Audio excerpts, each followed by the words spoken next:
Thank you very much, Sebastian, for that very kind introduction. I always do think of The Butcher's Tale as like the country singers who have that one hit song somewhere in the 70s.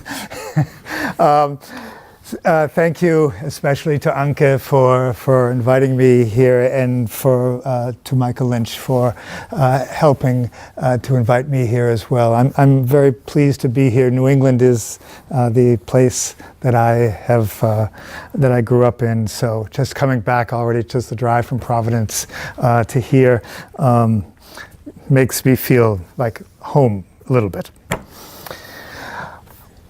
I'm going to present something that's a little bit odd in terms of its mixture. I'm a director of a digital humanities institute, and in that context we have different kinds of talks. One is, there's a whole world of kind of comparative media. Another is what I would call big DH, big D, big H. And that's the people who sit down and write script and work out programs and do great things for digital humanities. And then there's this sort of third category, and I call it little d, big H, in which I do something really quite simple. I hope you're not expecting, more than that. I use digital tools to help me think about a standard kinds of humanities problems. And that's what I want to suggest to you today, that's worth doing and worth trying. I think that digital humanities can give one a special optic onto humanities problem. It doesn't always have to be with big bells and big whistles. It can just be simply putting together maps. I was once giving a talk and somebody at the back of the room said, "This is all very fine and good, but making maps." Gerhard Mercator could do this in the 16th century. And I said, yes, and if he would be my research assistant, I would be very happy to hand him all my stuff.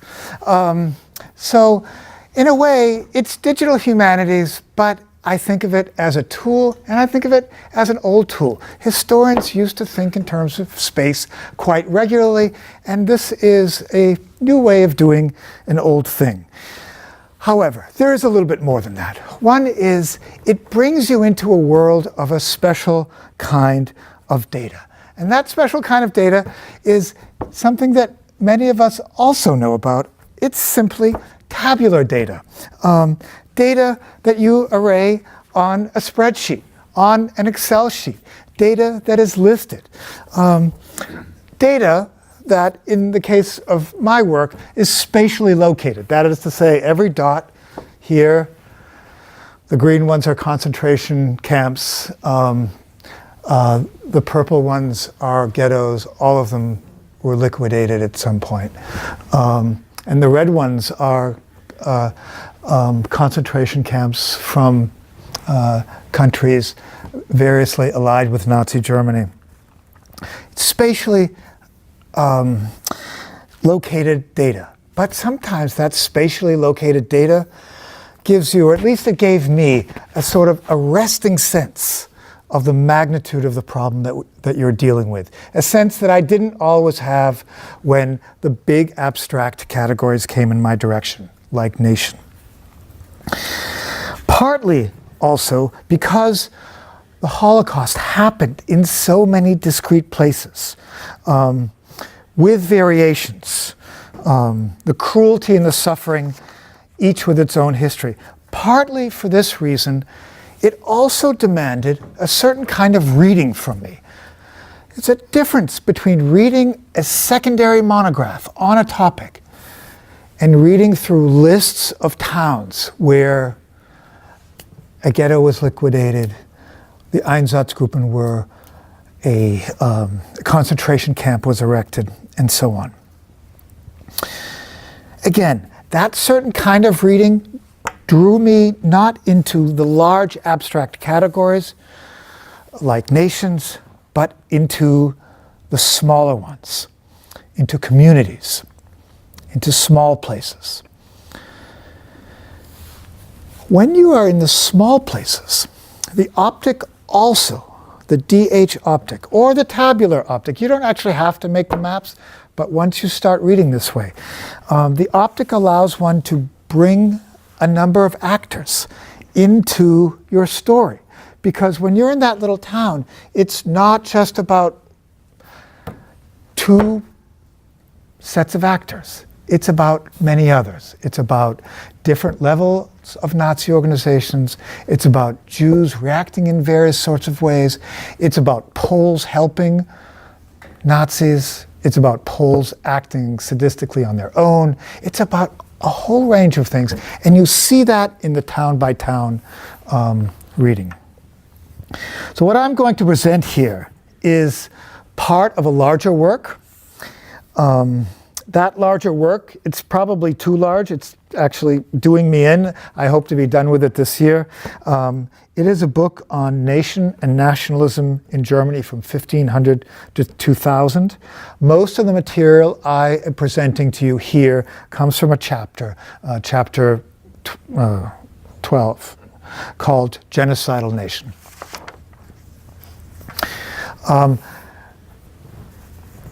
I will just say very quickly that as I went through this material, three sets of things stood out. One is that the genocide of the Jews happens in the context of other mass killings. Now we know this. This is not news. This will not be news to the German historians here. We are used to thinking about this primarily in terms of other outsider categories within Germany, like, for example, the disabled, asocials, homosexuals, and so on. In fact, the two groups that are absolutely central to the dynamic of killing, to the magnitude of it, are, in fact, killing of Poles between 1939 and 1941, and the even larger killing of Soviet POWs in 1941, 1942. At a sort of town-by-town reckoning, one also sees very much more than is usually the case, the rural dimension of the Holocaust, or rather, the fact that the Holocaust is about an industrial country bearing down on a largely rural area of Eastern Europe. And there again, in those small villages, we can see the range of action from sadism to resistance with greater concreteness. And third, we see in a more fine-grained form the spatial dimensions of the Holocaust. Okay, so much to the sort of preface. Now, how to fit this into a narrative, and that's what I will now present. Of Jews killed in the Holocaust, more than 99% were murdered after September 1st, 1939. This places the Holocaust centrally in the context of war. More precisely, it situates it in the realm of occupation policy.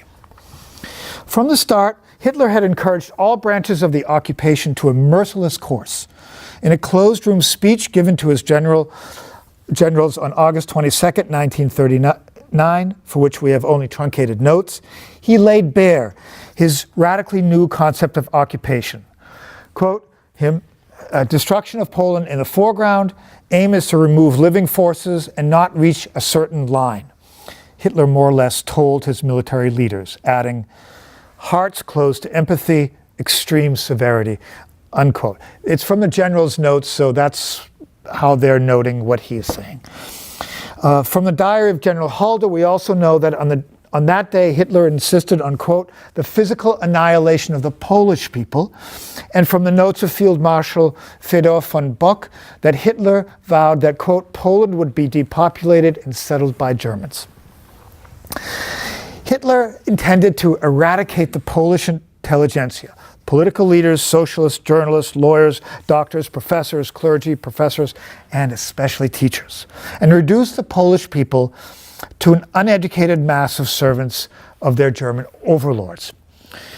This was not a mere rhetorical figure. Hitler had long abandoned old-style Germanization, which assumed that Poles would eventually assimilate to German habits and culture. Instead, he envisioned an eastwardly expanded modern Germany organized according to a strict hierarchy with Germans as masters, Poles as helots, and Jews expelled. Germanization of space, not people, soil, as the Nazis put it, not minds. An idea hesitantly floated before World War I, the expulsion and transfer of peoples in order to create ethnically homogeneous spaces had gained traction during the First World War and remained a popular idea among the extreme nationalists of the Baltic Free Corps battalions during the Weimar Republic. Hitler's views in this regard were not especially original. Only now there was the possibility of putting ideology into practice and the existence of eager, like-minded administrators who saw their own advancement in terms of the progress they made in this new form of ethnic spatial cleansing. Throughout German annexed and occupied Poland, the ethnic reshaping of space and forced movements of people came with murderous violence. Some perpetrators and their institutions worked together. Sometimes perpetrators and their institutions work together, sometimes separately. In the first 2 months of the invasion, in 1939, the German army was especially active and alone accounted for the killing in non-combat situations of at least 500 civilians. Much of the killing resulted from exaggerated reprisal. In the small Polish city of Konskie, north of Kielce, snipers killed 4 German soldiers, and the army responded by opening fire on the 24 Jews who had been made to dig their graves. A horrified Leni Riefenstahl, who you probably know, the great filmmaker, who was there to make a movie about the war, witnessed the atrocity. And there's a picture of her at the Holocaust Museum where you can literally see the horror on her face at what she's seeing, what she's witnessing a massacre. It was, however, if we could get that up, yeah. It was, however, the self-defense units and the Einsatzgruppen, often with the support of the army and police battalions, that left the largest trail of blood. One estimate places the total number of civilians executed at 65,000. This is in the first months of the war. Roughly half of them shot by the so-called self-defense units, essentially militias of extreme German nationalists living in Poland. The precise identity and number of victims is difficult to ascertain. Situation reports typically noted only Poles and Jews, and in 1944 the Nazis exhumed many of the victims from the killing pits and burned their remains. Some massacres were small scale, the killing of a few people or perhaps dozens. Some massacres, others were larger, a whole series in which militias units shot over 100, quote, Poles and Jews and handicapped in a wood or on the outside of a ditch. And then there were massacres of altogether different dimension, with a number of victims ranging in the thousands. Working closely with the SS and based on previously prepared lists, these self-defense units had rounded up and arrested countless members of the Polish intelligentsia especially, and incarcerated them in makeshift concentration camps. Then victims were taken in trucks to killing places, typically woods or a ravine, and shot. These are the places that few name today, but they deserve mention. The massacre in Piasnica Forest, where some 13,000 Poles, Kashubans, Jews, and handicapped people were shot between late September 1939 and early spring 1940, was arguably the first mass killing of World War II. In dimension, it was already roughly half the size of the subsequent and more famous Soviet massacre of Polish officers at Katyn Forest. In the newly annexed territories, the Nazis and their ethnic German accomplices aimed to create a society governed by strict ethnic hierarchy in which Poles, bereft of a more educated population, would be forever subservient. The Polish intelligentsia, therefore, was, at least initially, the primary target of civilian killings. By contrast, The physical eradication of Jews was not yet policy. I'm underlining the yet. As Reinhard Heydrich, chief of the SD and right-hand man of Himmler, put it in an express letter to the Einsatzgruppen on September 21st, the principal aim was to push Jews east of a final goal, and that would require a longer time frame and would involve stages. In annexed areas, this meant expulsion when possible, expulsion when possible, concentration when necessary. In the general government, it entailed concentrating Jews from the rural areas into larger cities. Now, this policy hardly excluded murder. In one city, for example, Primicil, 2 units of the Einsatzgruppen, aided by the army, massacred some 600 Jewish men, lining them up and shooting them down with a machine gun, while in Upper Silesia, the SS spread, quote, fear and terror in the population and committed massacres in Katowice, Sosnowiec, and Bedzin, where the synagogue was razed and women and children were shot, murdering, according to one estimate, close to 500 Jews. In the months after the invasion, the German army, and especially the German army, also engaged in wanton destruction of religious structures and symbols. If historians have paid less attention to this issue, its impact on the rural communities of Poland was indeed significant. Some 700, there we go. Can we get that up? Some 70 synagogues were torched, burned, detonated, or otherwise razed. Old wooden synagogues were chopped up and used for firewood. Other synagogues were desecrated by making them into horse stalls or marketplaces. And in many, Nazi soldiers tore up the Torah scrolls. Cemeteries too were demolished, and in a number of places the stones were crushed and used to pave roads. Reminiscent of the November pogrom of 1938, which in the US is often called Kristallnacht, this second destruction, carried out in fall 1939, was mainly, again, the work of the German army, though in some instances the Gestapo or the SS drove the destruction forward. It did not stop with synagogues. In dozens of places, German soldiers eagerly sought out especially Orthodox men and shaved their beards and sidelocks. In others, soldiers and security forces made Jews collect and then burn tales and tefillin and Torahs, and they beat Jews often to death who actually resisted. Moreover, the degradation often occurred on Jewish holidays. On Rosh Hashanah, Germans forced, in 1939, Germans forced Orthodox men of the town of Morgelnice onto the town square, shaved their heads and locks, made them dance and sing songs, and lit bonfires to burn their holy books and Torah scrolls. All the while, according to one testimony, the Germans and the Poles who witnessed it laughed and applauded. In Sokochev, west of Warsaw, a very similar scene occurred, only during the Sukkot holidays. And in Sepch, it happened on Yom Kippur. Even Christian holidays did not give respite. On Christmas Eve, 1939, the army set the synagogue in Siedoce ablaze, and a surviving photo shows all the soldiers watching.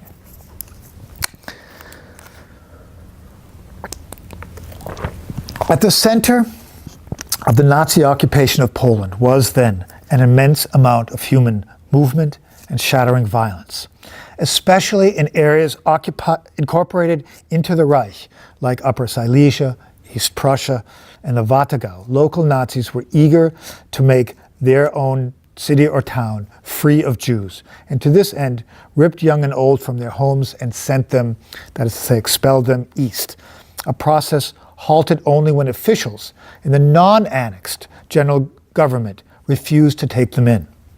Likewise, in Polish communities close to the line of demarcation, there was an immediate access into Soviet-controlled territory. No paradise, but from the standpoint of Polish Jews, less murderous than Nazi occupation. In some cases, the preponderance of the local inhabitants just fled, as was the case in the town of Szczekociny, where 2/3 of the Jewish population escaped east of the demarcation line, and Tomaszów Lubelski, where some 2,000 Jews, including a Hasidic community, crossed over into Soviet territory. For many villages and towns, it is only known that many of the young fled, an indication that premonitions of what Nazi occupation meant were widespread, but that in conditions of uncertainty, Jews with responsibilities and families and those too infirm to leave hesitated. It was, in any case, against this background of movement, forced and unforced, that the ghettos emerged. Well, I'm going the wrong way here. If we could get that. Thank you. Piecemeal in different patterns. There had not been a specific plan to erect them. Nor had ghettos been a stage in the unfolding of a planned genocide. In Mein Kampf, Hitler had only referred to ghettos as a historical phenomenon. In the nearly 4,000 surviving secret Nazi reports on popular opinion in Germany, 1933 to 1945, and all available on CD-ROM, the very term appears fewer than 10 times, almost always as an invisible, or as a spiritual ghetto. Prior to the invasion, Nazis conceived of ghettos in either historical or in metaphorical terms, or as essentially the large urban quarters of East European cities. When the Nazis entered Poland, there was no order to seal the area, or to surround Jewish streets and cities, towns, and villages with barbed wire.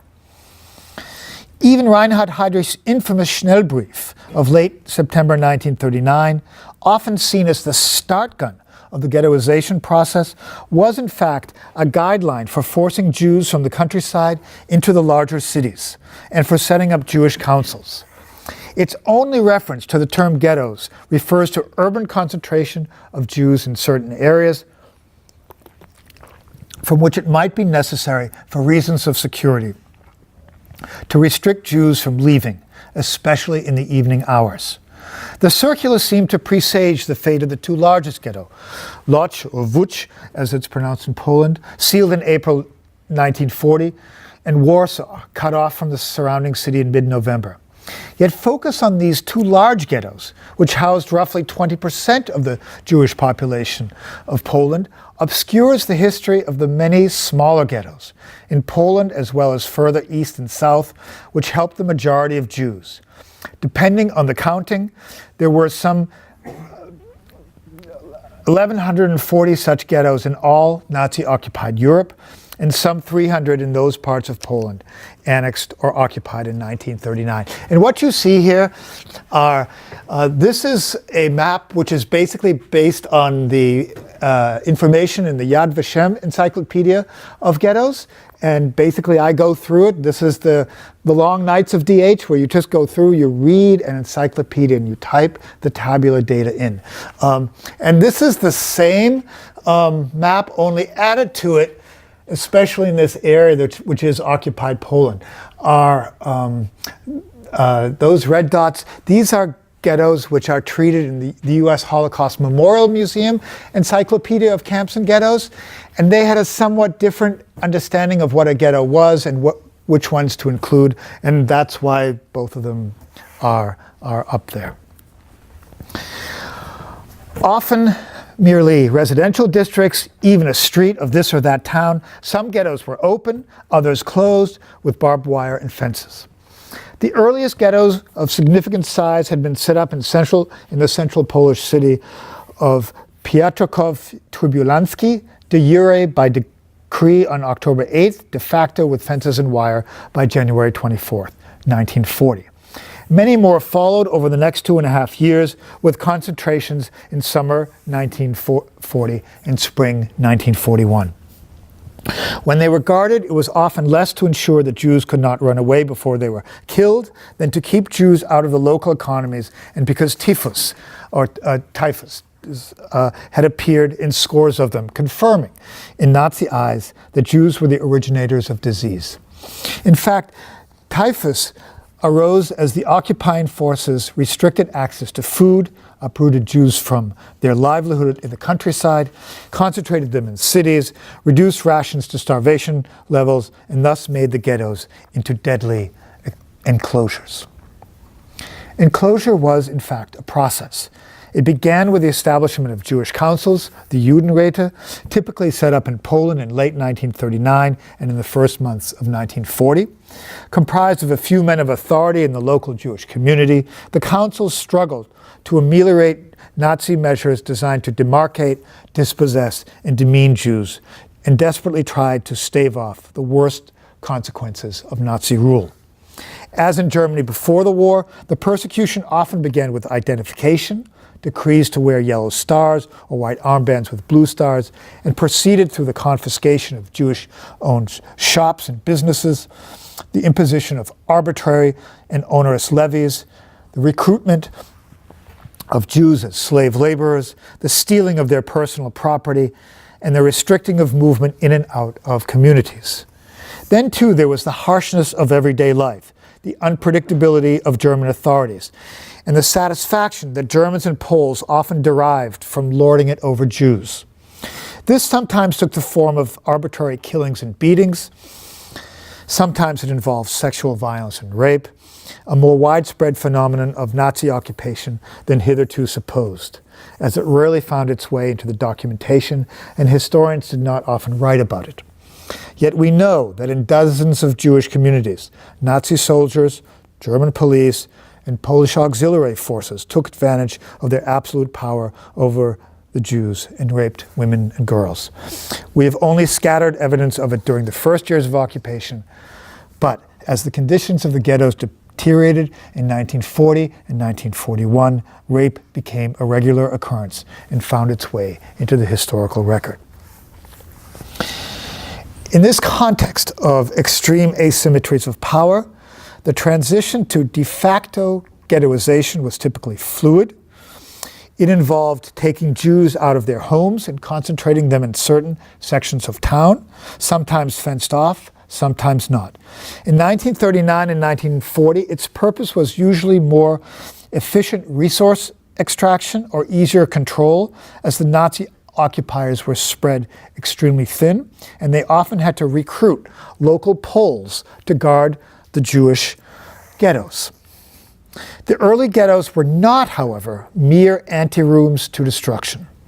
It was only in the second half of 1941 that ghettos assumed this still more sinister purpose.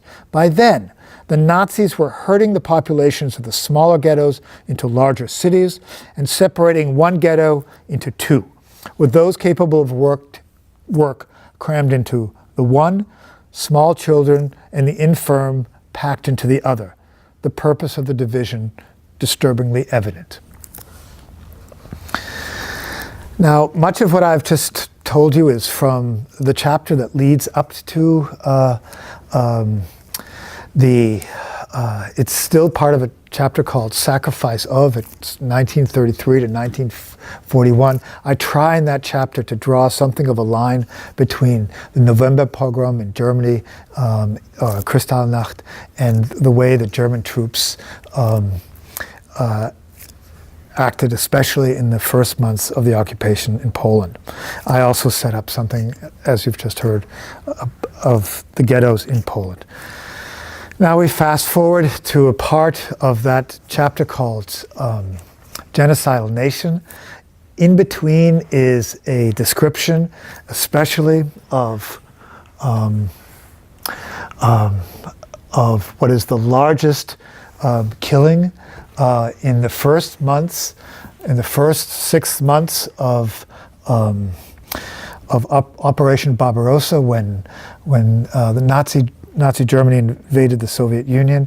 The largest victim group are Soviet POWs, some 2 million of whom are essentially led to starve to death. And here I would point out, this is really, I think it's the first map of where all of this happened. I couldn't figure this out. This was, when you do this work, you always ask the question, where did this happen? And you can see that it also happened in Germany. people used to think that it was mainly a phenomenon of the front. It was not a phenomenon of the front. It was a phenomenon of the occupation areas, the rear zones, and actually Nazi Germany itself, where people were very well fed. So these Soviet soldiers basically were creating famine zones back in Nazi Germany next to small towns. By the time I get to the section that I'm going to talk to you about, I also discuss in quite some detail the whole question of when the order was actually issued to kill all the Jews of Europe. And I believe that happened in December 1941. Nazi Germany killed non-combatants in essentially three ways. One was confinement, in which military Soviet prisoners and Jews concentrated in ghettos and in enclosed spaces were essentially starved to death. A second way, until recently insufficiently researched by historians, was by bullets. A third was by gas. It was this last method that characterized the burst of Nazi murder in 1942, especially in Poland. To place the shift to gas in context, it is necessary to recapitulate the dismal ledger the Nazis had hitherto amassed. By mid-January 1942, some 3 million Soviet POWs had been captured, and through a policy of deliberate starvation, some 2 million of them had already perished. The siege of Leningrad was entering the fatal winter.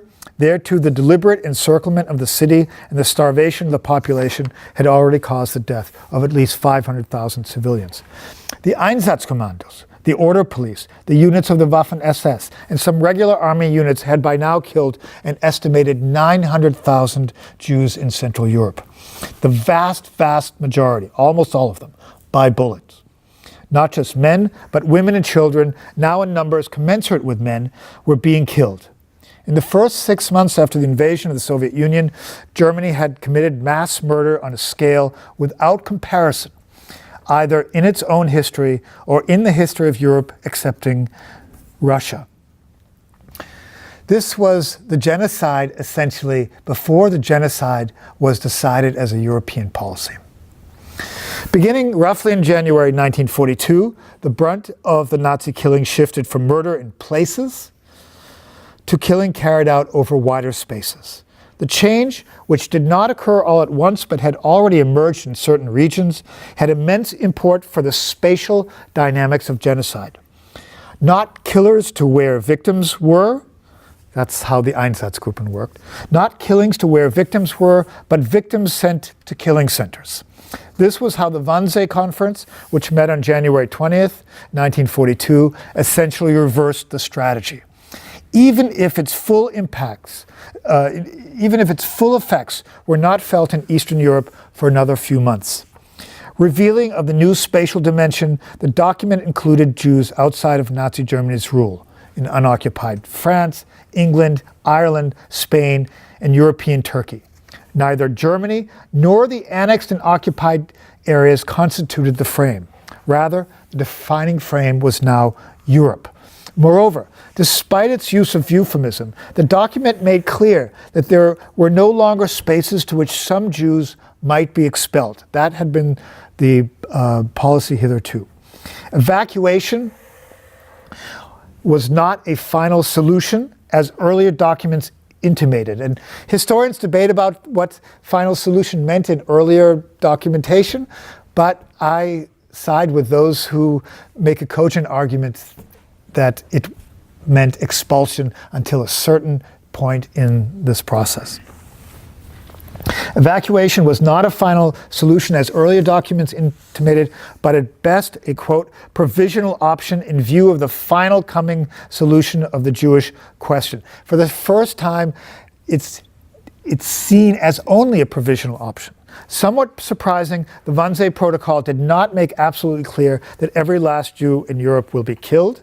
It did, however, abandon a policy focused on making places and regions free of Jews and conceived of a final solution to be commenced immediately, but achieved after the war was won as a European policy. It also gave an unmistakable green light to deporting the Jews of Central and Western Europe to the east, and much as was the case in fall 1941 in the Warthegau, and I had written about this earlier, selecting some Jews to work, quote, in an expedient manner in the course of the final solution. The rest were to be exterminated. The protocol does not say exterminate explicitly, yet in the absence of a deportation option, this was the only possibility left. Further dark hints are contained in the recorded comments of Josef Bühler, Hans Frank. He's the governor general of the Generalgouvernement in Poland. Hans Frank's deputy at the conference. He implored the Reich to proceed with the final solution as swiftly as possible, in part because of the outbreaks of typhus in the ghettos of Poland, and urged that the final solution begin in the general government, where transportation was less complicated, and where, according to his calculation, approximately 2 million Jews were in any case unfit to work. There can be little doubt that everyone at the table understood on that day, on January 20th, 1942, exactly what was being talked about. The conference established the tacit knowledge, acceptance, and participation across a range of ministries of the mass murder of the Jews of Europe. It also placed the leadership and coordination of the genocide squarely in the hands of Himmler, Heydrich, and the SS. The meeting, or at least the protocol of it, did not, however, address the method of killing. The document contained no mention of Chelmno, an extermination camp already in operation, or Belzec, then under construction, or Auschwitz, a place where gas in the form of pesticide named Zyklon B was already being used to kill Russian POWs. Rather, the protocols of the meeting, drafted by Eichmann, reworked by Heydrich, summed up the results of the conference in the form of general guidelines. 30 copies were made, and as many as 300 Nazi officials saw it. The document sketched out the rudiments of a plan to move the Jews of Europe to places where they would be worked to death or immediately killed.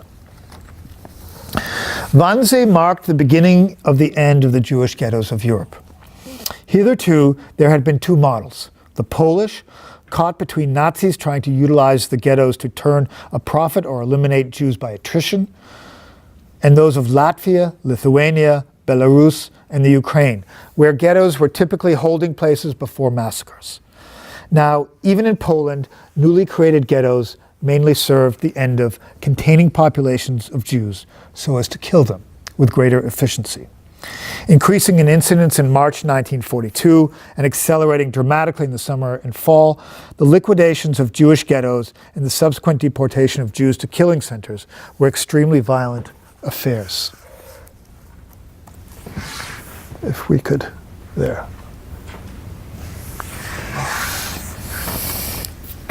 We know this about the great urban ghettos, like Warsaw, where tens of thousands of Jews hid in holes, sewers, and in the cracks of walls, or in Lodz, where the head of the Jewish council, Chaim Rumkowski, turned over thousands of children in a desperate gamble to keep the rest of the ghetto alive. By contrast, we know little about the struggles of the Jewish ghettos in the smaller cities, towns, and villages. Depending on the size of the community, the Nazis usually encircled the ghetto with hundreds of forces, typically drawn from Polish, Lithuanian, Latvian, or Ukrainian auxiliary forces.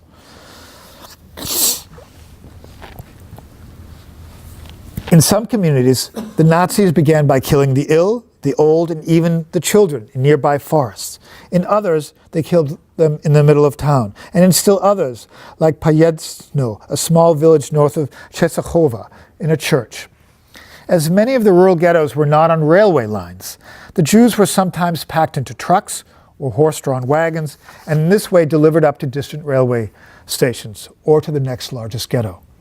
In a number of small towns, like Limanova in southern Poland or Radzymin on the outside of Warsaw, the Nazis forced the Jews to fast walk or even run to the next town, city, or main train station, and shot those who did not make it.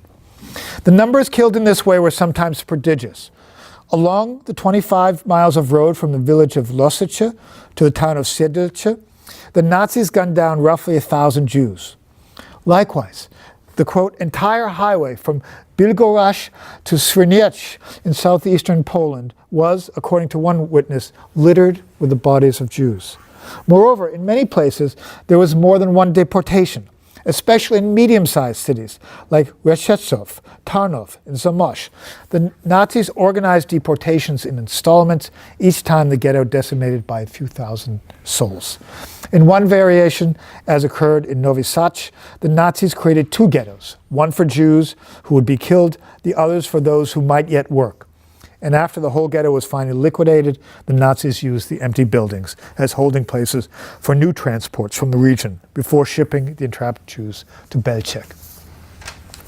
If ghetto liquidations were extremely violent operations, it was in no small measure because they met with ferocious, desperate resistance, especially on the part of young Jews. The point bears emphasizing. This was not an orderly, rational procedure. It was mayhem. And it often started the night before, when ghettos were reinforced with barbed wire, and both townspeople and Jews knew that an Aktion, deportation, was imminent. In town after town, Jews escaped to the forests, hid in buildings, paid Poles to hide them, or tried to fight off the SS, order police and local gendarmes with hastily made weapons. The numbers who resisted in this way were as high as 10% throughout occupied Poland.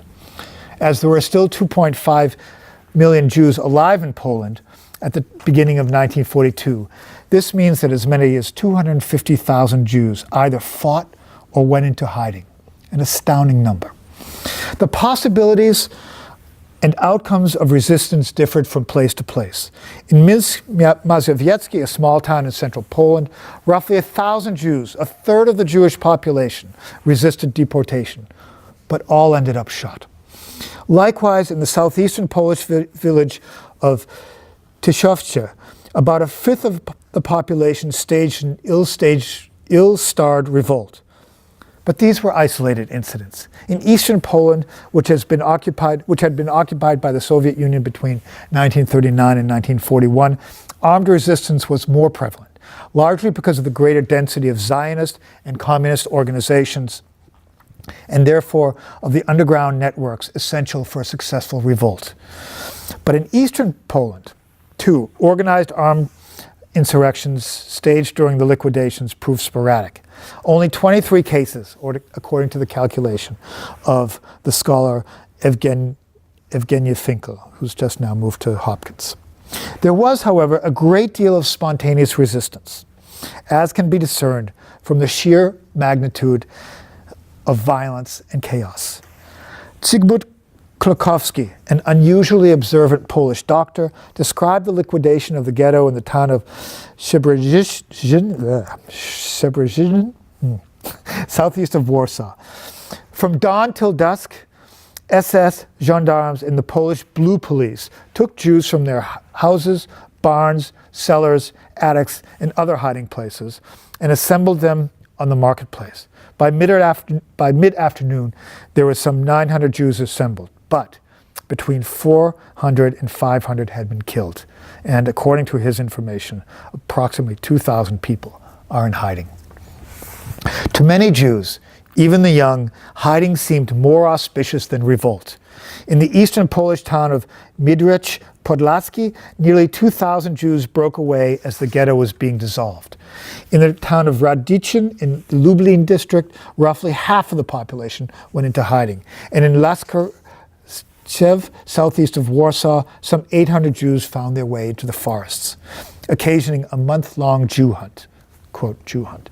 Hiding was also a strategy that worked better for some than for others. It was easier for assimilated Jews who may have known the local Catholic environment than for Orthodox or Hasidic Jews, whose survival chances in 1942 were abysmal.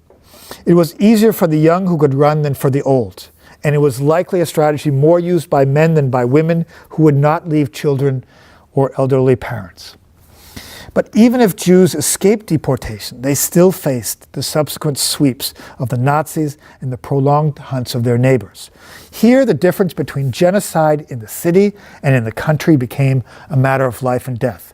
In the ghettos of Warsaw and Lodz, walls, barbed wire fences, and legions of guards kept Poles and Jews separate. In the rural ghettos, where ghettos were sometimes open, sometimes closed, contacts between Jews inside and Poles outside often remained intact. The ties seldom bound. In the summer of 1942, the Nazis began to enforce the death penalty for concealing Jews, and as a result, hundreds, if not thousands, of Polish peasants turned out Jews who had been paying for their hiding places. Sometimes the Poles were motivated by fear of the Nazis, sometimes by anti-Jewish hostility, especially in the many cases where they handed over the Jews they had harbored to the German authorities instead of just letting them flee into the woods. More lethal still was the active hunt. In the county of Dąbrówka Tarnowska, north of Tarnów, an official statistic lists 286 Jews discovered and killed in Jew hunts. Local Poles denunciated 200 of them. They essentially tipped off SS men, or the German Order Police, or the Polish Blue Police, or even the Jewish Sonderkommando, who then took up the leads and ferreted out Jews in abandoned sheds, makeshift holes in the earth, or underground tunnels. Poles also took the initiative and hunted down Jews by themselves, in no small measure because the Germans paid them for their efforts, in zloty, in vodka and sugar, and with the clothes of the victims. Deaths in the ghettos, including liquidations, are estimated at between 500 and 800,000 lives, roughly 10% of all Holocaust deaths. Those who survived were packed into boxcars and transported to the killing centers. The new strategy of transporting victims to killing sites brought the railroads, the classic 19th century technology of spatial domination, centrally into the destruction process. The deportations happened in broad daylight with vast amounts of assistance from both military and civilian authorities. Among Poles, they were known as Judenzüge, Jewish trains. From testimonies of peasants and from Jewish survivors, we know that people in the villages close to the rails heard the screams of the thirsty, doomed passengers as they passed on their way to the extermination camps. When the trains stopped, as was often the case in the confusion of military transport, death traffic, and ordinary freight and passenger trains, a desperate market for water sometimes came into being, as Jews trapped in closed cattle cars paid with what they had hidden on their bodies through the slats to Poles and Ukrainians who sold them sips of water. In one town, a young woman exchanged her wedding ring for a cup of water for her child. In 1942, the newly erected extermination camps dictated the timing and geography of ghetto liquidations. And that is what this map is also telling you about. This was an entirely new development. Until December 1941, the camp system had been marginal to the genocide. Most of the killing was with bullets. For its murderous scope, though not its method, Helmut was the model.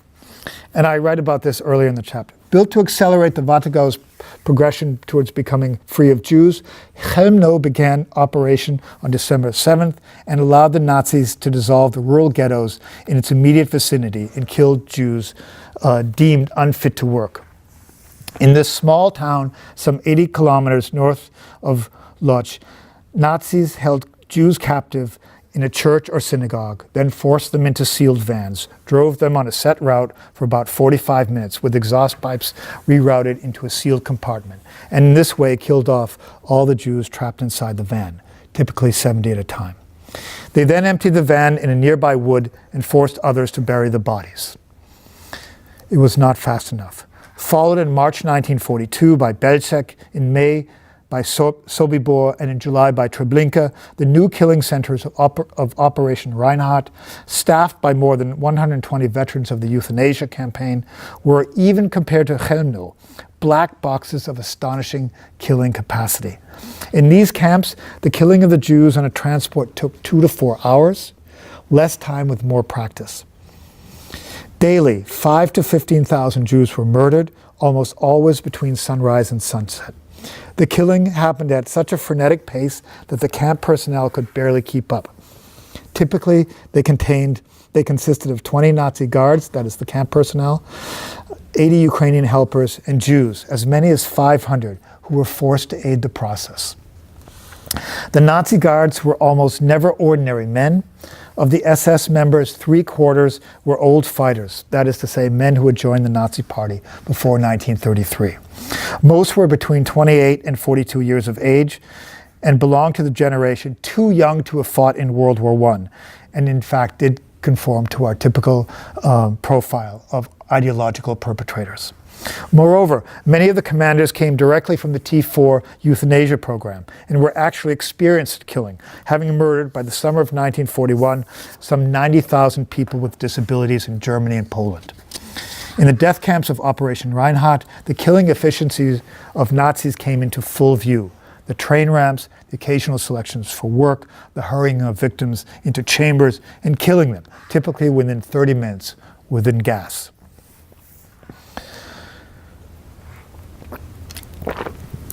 Commentators often focus on the precision of the killing operation.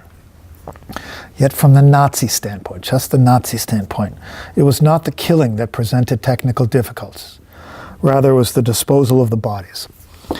In the death camps of Operation Reinhardt, bodies of Jews were buried, not cremated. In Treblinka and Sobibor, in precisely calculated rows behind the gas chambers. In Belzec, in large helter-skelter mass graves, 33 according to recently conducted archaeological researches. The sheer number of bodies was prodigious. When a surfeit of buried bodies caused the grounds to undulate, the pits were opened, after late summer 1942 with excavators.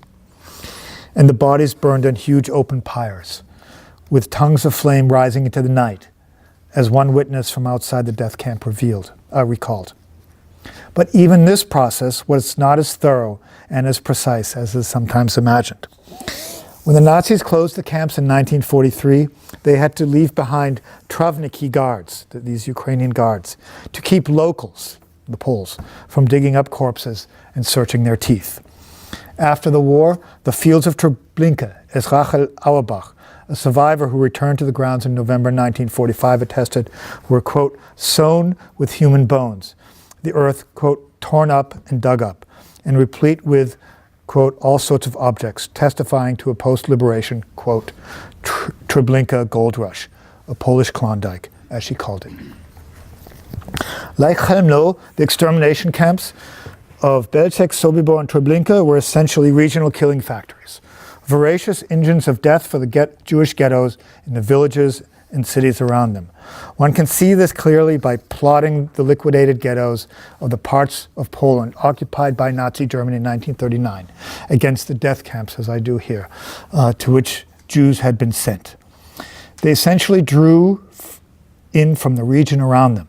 Belzec from southern Lublin, Krakow and Galicia, Sobibor from eastern Poland, northern Lublin, and Treblinka from the districts of Warsaw, Radom, and Białystok.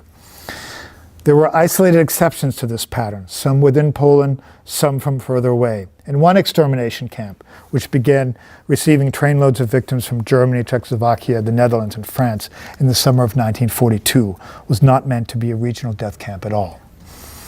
In Treblinka alone, between July 1942 and October 1943, some 800,000 Jews were killed in, quote, 10 small chambers, hardly enough space, if properly furnished, to stable 100 horses, as the Soviet writer Vasily Grossman put it. Among the dead were more than 300,000 Jews from the Warsaw Ghetto, more civilians than perished in Hiroshima and Nagasaki. The Jews of a great many smaller places were also put on this, quote, vast executioner's block. When Grossman came upon Treblinka with his unit of the Red Army, the Soviet Red Army, in September 1944, he thought the world had never before created such a hell. 3 months later, the Soviets reached Auschwitz. And I'll stop there. Thank you, Helmut. I know. We have plenty of time for questions, comments, so please go ahead and. Yeah. It's very hard for us to follow the maps. I know. You put a lot of work into the maps, and I was just wondering what insights you got from doing the kind of the data that, like you were talking about, that you wouldn't have had otherwise. Yeah, it's a great question. I'm not going to lie to you. When you read this stuff, you start to generate your own senses about it. And in the end, making these maps is not so much about, like, it's not like I make them and I say, oh, I never thought of that. It's more that I think of something in the reading, and then I make the map to illustrate what I've begun to think from the evidence. Sometimes the map shows my hunches to be less true. So personally, it's a little bit more of a check on my insights. And in terms of the book, I mean, not all of them will be published in the book. It's more an illustration of an insight. So I rarely make a map. I mean, it's wonderful if you can do this. If there are such famous maps, right? There's especially the medical maps, the most famous, the famous cholera map from London in the 1850s.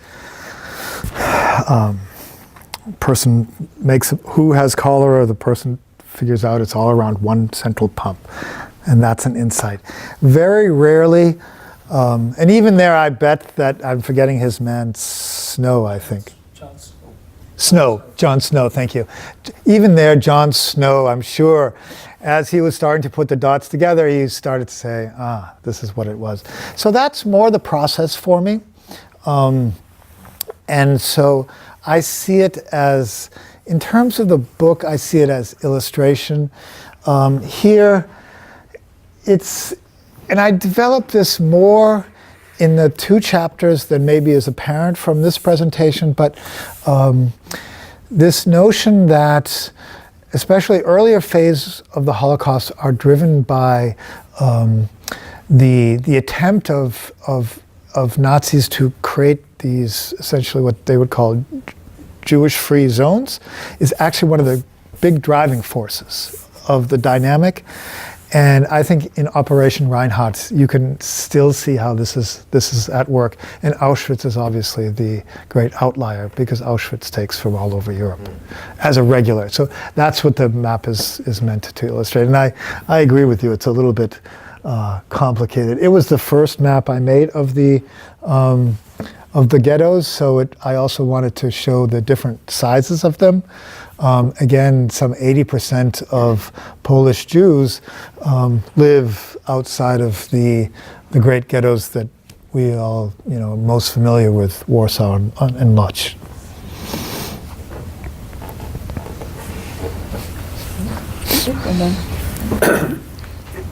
I'm not really familiar with the literature of the Holocaust, but what I take, and so I'm really wondering what your innovative contribution is to this literature. What I take away from it are two things. First, the extraordinarily decentralized character of the enterprise, and second, a kind of learning process from a relatively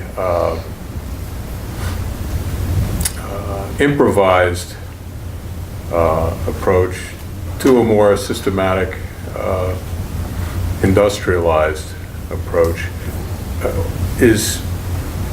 Are those responses accurate, do you think, and are they new contributions by you, or have you thrown special light on prior understanding? Yeah, it's a good question. I mean, one has to, one doesn't have to, but I would ask readers of this chapter to remember this is part of a book which spans 1,500 years. So it's the chapter, genocidal genocidal nation, that chapter, is unusual for the detail that it goes into. But it also has to be seen in this larger argument about the changing ways in which nation is conceived and nation functions in a society. So that's where, a book, that's that contribution. And so part of my contribution there is to put this detailed understanding of genocide and in its context and as occupation policy into this larger understanding of nationhood. And that's where I see the big, contribution at this level. Now, whether if we invited, let's say, Chris Browning, Mark Roseman, and Saul Friedlander into the room, to just take three outstanding Holocaust historians, whether they would listen to my talk and say, "Gee, I never thought of any of that." I think that would be wrong. I think that, and I wouldn't make that case. What I am trying to do is I'm trying to use the tabular data and the sort of town by town, ghetto by ghetto reading that I've done to make a narrative that allows you to imagine not just the cases that we know very well, but also the smaller places where actually most of the Jews are actually there, but that don't get into that Holocaust narrative as easily. I'm asking, I'm trying to build that into a narrative that centers that more profoundly, and that when you get into these communities, when you start looking at it on a one-by-one basis, you see that a lot of the generalizations hold, but not always, and you can bring in the other cases, and you can show agencies, different levels and different actors, in a way that's somehow easier than saying, and Ukrainian guards were also involved. So it's partly a sort of narrative practice and a reading, but it is also true that in my own understanding, I'm a German historian, as pointed out, and I felt like I learned an awful lot in reading place by place rather than reading the secondary sources, or even reading through a bevy of primary sources. Like, there are these giant collections, and one can read those too. So for me, it was a way of understanding that was to me new. So I hope that in the narrative I communicate a sense of that a little bit. But in terms of, what would I say to the community of serious Holocaust historians who work on this centrally? I would say that it's not that I'm writing something that they've never ever heard before, but I am underscoring a few parts of that debate, maybe more than others would. One is the killing the context in which, you can't really, because I do the tabular data for other groups too. I do it for the Soviet POWs, I do it for the Polish intelligentsia. And when you do that together, you start seeing the proximity of this, the timeline proximity, the spatial proximity. And so that has impressed me, and I think it's less visible in even a great book like Friedlander's book than you'll probably see in some of the work.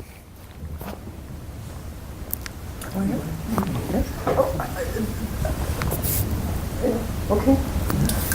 This continues a little bit. I'm just wondering if the other side of this means eventually the local communities are going to get a hold of your data, or is it your data in a way that maybe it's not so accessible until you pull it together, and will it have an impact on the local population that remains? Well, thank you for bringing this up. This is the next chapter, but if we could go back to this map here, Now this is data that was thankfully provided to me by the Holocaust Memorial Museum, because one of the things in GIS, that's what I work with ArcGIS, it's a mapping program. One of the hardest things is getting the spatially locating. You have to do it either one by one or some merciful soul who's already done it, and but you know, I've also put together such maps for Kristallnacht, for the November pogrom.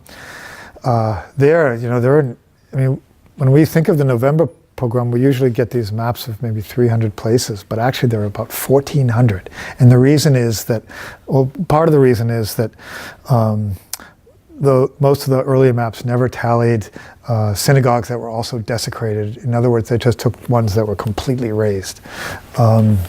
So when you bring them all together, it looks very, very different. And of course, they're all across this area of Germany. And so I have this, this database. And I do plan, in the final chapters, I go back to many of these, and I'm creating a database on how many of these places have, for example, gotten around to commemorating this event. When did they do it? Have they done it yet? In what context? And as true as this is of Kristallnacht, because the book is really about Germany, as true as that is, you know, this is also the case. So I think we need to get this more public, but we need to make it like the stuff has to be really solid before it gets there. Other people besides me are working on this, so I do think that very soon we will have quite an important digital contribution, as you say, almost forcing memory where people don't want to see it. So, yes. And then, I thank you. I'm a geographer. I teach and I work with ArcGIS. Ah, wonderful. So the spatiality here, I think, is one of the innovations. As you know, it's growing. I mean, we can't talk about the Holocaust without placing it in space and realizing that the process worked its way out in terms of defining barriers, boundaries, areas, and so forth. So I think that yours is making a contribution in that direction as well. I think I'd like you to comment maybe. You mentioned the fact that so many of the decisions were really kind of ad hoc decisions. This happened very quickly. There was no concerted plan at the start. It happened very quickly. But I've always been struck. I work in the Holocaust in Hungary. And it was how quickly or how practical the decisions were. Auschwitz was at a real junction. Zyklon B was being used to fumigate, why not use it to poison people? That this was done very quickly in very practical solutions. And is that part of what you're getting at too, the way that these decisions were kind of ad hoc decisions made very rapidly in a short span of a couple of years? So I see this, I agree with you. I feel like I've seen you at a conference. So it doesn't surprise me that you work on this material. So like even when you look at this, you know, you're absolutely right. There's a spatial dimension. You know, this is the world of the concentration camps. It extends a little bit out here, but it also has a very definite geographic center, as does the world of the ghettos. Just among many things that one can begin to think about. I think, you know, it's very hard to figure, like this is one of the big cardinal questions of Holocaust research. To what extent is its dynamic actually driven by people in the field who take decisions upon themselves? And how much does the leadership know? Well, it's hard to say because people forget that people always imagine that Hitler is in Berlin, but actually he's spending his, like when Operation Barbarossa, he moves out here basically. He's at the edge of this, and Himmler is racing around in a train inspecting these. So I think there's almost no way that that they don't know. they don't know exactly what's going on. I don't mean they don't know, just know generally. I think that they know exactly what's going on. And I think that basically Himmler certainly is making some decisions that are pushing forward. He is basically in August, September, having lunch with Hitler almost every day. So I think that there is an understanding. I think that what there isn't an understanding about. So I think that there is an understanding about the killing operations in the East. And when we look at how Ohlendorf gets this, one of the most vicious Einsatzgruppen leaders gets this promotion very early on, these are clear signals that this is what you're supposed to be doing. So I think that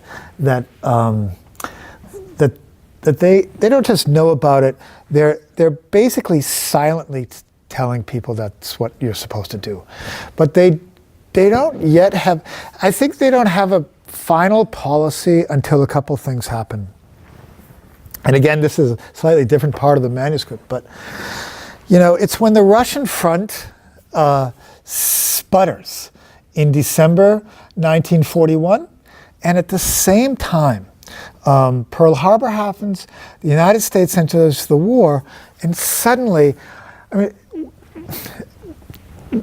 to back up, when Nazi Germany invaded the Soviet Union in June of 41, those first months seemed like one victory after the next, and they thought they were going to be done with it. And their thought was, we just export, we send them somewhere, way out there. And they probably die off or something, but they still had this notion that was possible. When the Russian front stops, when the United States enters the war, they don't see any possibility of that anymore. So I think they basically get together and they say, look, why are we even pursuing this policy of expulsion when we're already killing, and I think that's the moment. So there's a moment, so between August, when there's jubilation, and the beginning of genocide, but not the beginning of a general policy, and December, when there's a general policy, that's when it starts. And after that point, I think the logic begins to look different, where it becomes more organized, more industrial, when the death camps of Operation Reinhardt are set up. I think that point about changing spatial strategy, Yeah, which I think is really right. important. Yeah. Thank you. Please. You mentioned rape in between. Yes. Just with a few sentences. And since rape plays an essential role in the libretto that I wrote for my wife's Heinrich von Kleist opera, I was I had to look into history, also all kinds of aspects of it. And I almost feel that your remark could be misleading for some people, because the rape that happened in that context was quite different from the rape that happened in Yugoslavia. In Yugoslavia, where it was showing your superiority, etc., whereas, far as I remember, rape was prohibited. SS was not allowed to rape. And in the concentration camp, as at least from Eugen Koban's aspect, he reports that sexual relation between a Jewish girl and some of the officers was used to extort them and tell them, we will tell the higher authorities that you have a relationship to a Jewish woman. And so I think that rape is in a different context from, again, one of those things that in the context of the Holocaust, it's really something different, not personally. I mean, the guy who does it, I'm not talking about that. But in the context of it being prohibited for SS. Yeah. So, You may be right in very many circumstances, and you likely are. One of the things that happens makes concentration camp life, especially within Nazi Germany, different than what's going on out here is here, although it looks like there are lots of dots, this is a huge land area. It's spread out extremely thin. The program emphasizes that it's different. Yeah, right. And you know, the cases that I've looked at, and I've resisted mapping them so far, the cases that I've looked at are, and you know, again, it's tabular data, so how do I do this? I mean, I go through, especially the U.S. Holocaust Memorial Encyclopedia is very good about this. So it's, you know, this is an encyclopedia, it's maybe 1,800 pages of all the ghettos, and they're double columned pages, so they're, and they're on PDFs. I mean, you students know how to search PDFs, right? That's how I do it. And then I just gather up the numbers, I go to the cases. Those cases are mainly in 41. They are mainly as the ghettos are dissolving. There are some SS cases in there. They are largely reported by survivors. So it's not like, this is not a lot of internal reporting. This is often, and that's what the Holocaust Memorial Museum was very good about, is bringing in often Polish language materials. So we have also that to mention. And there it's a very mixed case, and it's partly because SS rules are one thing, but you're in the middle of a small town in Poland, and things are sometimes different. We have time for one more question.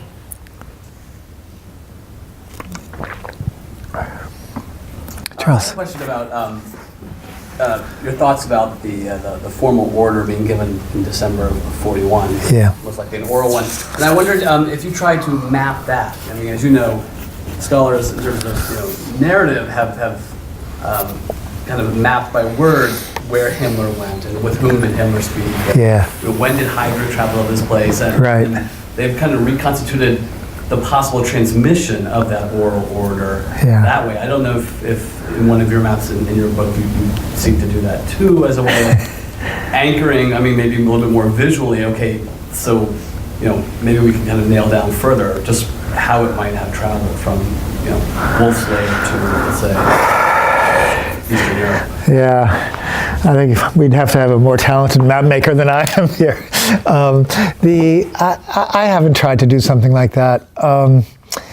You know, when putting this stuff together, we're confronted with some serious evidentiary lacuna. For example, Hitler's Diensttagebuch, his work journal, it's just missing for August. So precisely where we want to know exactly where he is, what he's seeing, because it's in August that, like, there are many indicators of the shift to all-out genocide, and one is when, and this is another set of maps that I'm not showing, I didn't bring with me today, but you know, probably many of you probably teach the Holocaust. You probably show your students the Jaeger report, right? Einsatzkommando 3 in Lithuania. And one of the things about that report, where it's an Einsatzkommando that goes from town to town in Lithuania, is that it starts off, they're killing mainly men. And then at some point, yeah, that's right. The middle of August, you suddenly see you suddenly see women and children also being killed, and then very quickly in commensurate numbers. Now, the sort of justification for the killing is, of course, that it's anti-partisan killing. But, you know, you're not killing children as part of anti-partisan. So you see that change. So what we'd want to know is, what are they saying about that change, right? And precisely there, we don't have that set of documents. We know that as this is happening, Hitler is at Wolf's Lair. We know that Himmler is inspecting various fronts. We know he's in Latvia. We know he's in Lithuania, but we don't have anything more than that. So in those precise points, we would like to, the way that I think one would do this, you probably know more about this, but the way one would do this in digital humanities is with a kind of a storyboard, which sounds a little bit silly, but basically, digital humanity, this kind of digital humanities ArcGIS is great for spatial imagination, but we could do a lot of stuff with timelines. And just making much more visible than we do the precise timelines, because in my opinion, maybe the most important book written about Nazi Germany in the last 10 years is Nicholas Waxman's KL. KL is the abbreviation for Konzentrationslager, so concentration camp. And what this British historian does is he basically rolls up the whole history of concentration camps as if he doesn't know where it ends, right? So in 1933, he makes no assumptions about the future trajectory of these camps. And it allows him to create a kind of archaeology where it doesn't feel like it has a teleology. And central to that is the importance of the chronological aspect. What happens at this date? And only at this date.